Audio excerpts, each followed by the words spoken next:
Artis Ayu Ting Ting tiba di Polda Metro Jaya untuk menjalani pemeriksaan atas laporannya terhadap haters. Ia tiba sekira pukul 9.55 waktu Indonesia Barat ditemani kuasa hukumnya Minola Sebayang. Ayu Ting Ting terlihat menggunakan baju, topi dan masker serba hitam. Tak banyak bicara, Ayu Ting Ting hanya meminta doa sebelum dirinya menjalani pemeriksaan hari ini. "Doain aja ya," ucap Ayu Ting Ting di Polda Metro Jaya, Jakarta Selatan, Selasa, tanggal 31 Agustus tahun 2021. Minola Sebayang sebagai kuasa hukum dari Ayu Ting Ting mengatakan tak ada persiapan khusus yang disiapkan kliennya.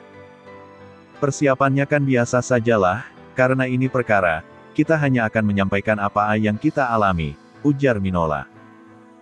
Kuasa hukum Ayu Ting Ting juga menjelaskan apa saja barang bukti yang sudah diserahkan ke penyidik Polda Metro Jaya terkait laporannya kepada haters bernama Kartika Damayanti.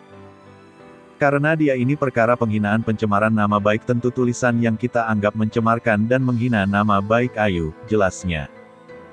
Ayu Ting Ting beberapa waktu lalu melaporkan Kartika Damayanti yang merupakan admin dari akun hatersnya @gundik_empang. Kartika juga sudah mengakui kesalahannya dan meminta maaf melalui sebuah video. Namun, pihak Ayu Ting Ting tetap ingin melaporkan haters tersebut dengan tujuan memberikan efek jera.